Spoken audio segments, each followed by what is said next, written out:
समय big B Amitabh Bachchan को नहीं आसला बड़ खबर। मेडिकल रे जीवन सह संघर्ष करतुबा बेले तांकर अगणित दर्शकों को लागिछि सख्त झटका। नमस्कार ओडिशावासी, जय जगन्नाथ। समस्त को बहुत दिन पर स्वागत करुछि मोर पुणिया को नुआ वीडियो रे। आपण मान तो जानिछंती किछि एमिति भी इंपोर्टेंट नथिले मु सोशल मीडिया रे किछि भी कहे नै कि बाइट दिए नै। चलंतु आउ डेरी करिबा नै, चलंतु आरंभ करिबा आज रे वीडियो। आपण तो जानिछंती अमिताभ बच्चन बे मेडिकल बेड रे जीवन मरण सह लड़ाई करछंती। तबे चलंतु आउ डेरी करिबा काई जानिबा अमिताभ बच्चन को स्वास्थ्य अवस्था बे केमिति अछि ओ सी केते दिन मध्ये रे सुस्थ होई मेडिकल रो घर को फेरिबे। अमिताभ बच्चन दीर्घ दिन धरी सिनेमा जगतर जड़े प्रमुख अभिनेता। 80 वर्ष अधिक बयस होते से आज भी चलचित्र बुझिले आज्ञा सांग माने आमे अमिताभ बच्चन को बहुत फिल्म देखी, सब बहुत किसी शुणी सारी विषय रे। आउ से सब शुणिया को चाहूनु, आमे खाली जानिबा को चाहूछु तांका स्वास्थ्य अवस्था बे केमिति अछि ओ सी केबे मेडिकल रु सुस्थ होई घर को फेरिबे।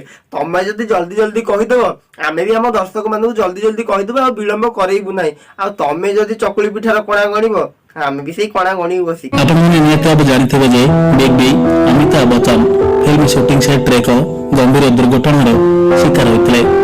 तबे अभिनेता अमिताभ बच्चन पेटरे गभीर आघात लगी एवं रक्तस्राव होता। आज्ञा एठी दुखर कारण एही कि जे अमिताभ बच्चन शूटिंग सेट रे थिबा बेले तांको शूटिंग सेट रे किछि भी त्रुटि जोगु तांको शरीर किछि आघात लागिथिबारु सी एबे असुस्थ होई तांको शरीर बहुत रक्त बोहिथिबारु से असुस्थ होई मेडिकल रे अछंती। ओ सी केबे सुस्थ होबे कोन होबे ता ठीक रे जणा नै। तबे आमे समस्त ठाकुरଙ୍କ पाखे प्रार्थना करिया से जल्दी सुस्थ होई फेरि आसंतु ओ हमकु एमिति नुवा नुवा मूवी दउथांतु, आमे बसी कि देखि कि मजा नथाई आ कोन करिबा कोइ। से दुर्घटना परे अमिताभଙ୍କ लिवर गुरुतर भाव में क्षतिग्रस्त होता।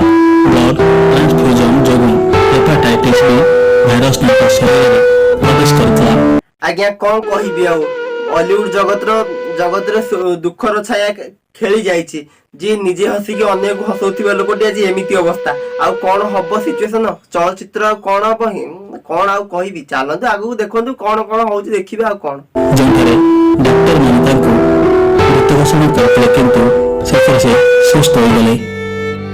अमिताभ बच्चन मध्य माया शांति ग्राविक्स नामक एक रोग सह लड़ुचंती एवं यह उपरे विजय लाभ करछंती। अरे अरे हे भगवान, ए आखि कोन न देखिला, कान कोन न सुनिला। माने मु लोक देखिछि, एमिति लोक मु कोउडी देखिनी। माने मृत्यु सह लड़ी जम पाखरु फेरी आइले। माने डॉक्टर मृत्यु घोषणा कला परे भी सी मरिले नि आगे बंची गले। तांकर एते लोक मानको भल पाइबा अछि जे, तांको दर्शक मानको एते भल पाइबा अछि जे से आज्ञा एथिरे भाबु नांदी जे निजे हसी अन्य को हसाए तार केमिति अनिष्ट हो बोली लोक माने भाबिबे कहिले। सेही भले से आजी किछि भल कर्म करिथिबारु से आजी जम पाखरु फेरी आइले। आपण माने मध्य एमिति भल कर्म करंतु ओ जम पाखरु फेरी आसंतु। तबे चलंतु आउ डेरी करबा नै। आपण मानकु एते माने पिन मारला कथा कहयकु मु चाहुनी। आपण मानकु जेमिति भल लागुछि सेमिति कर्म करंतु, खांतु पियंतु, कर्म करंतु, किंतु भलरे रहंतु।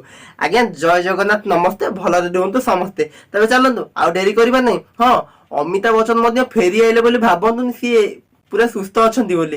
सी एबे भी सह रोग सह लड़ुछंती, लड़ाई करछंती। केतेबेले तांकर जीवन मरण सह लड़ाई करू करू करू करू केतेबेले कोन हो भी सेटा ठीक है जणा नै। तबे ठाकुर को प्रार्थना करंतु सी सबले खुशी रे थांतु, भल थांतु। तबे रखुची, जय जगन्नाथ। जदि किछि वीडियो रे कहबारे बोलतु आपण माने क्षमा करिवे ओ पुणी देखाबो नेक्स्ट वीडियो रे बहुत जल्दी आपण मानक सह। रहउची, जय जगन्नाथ।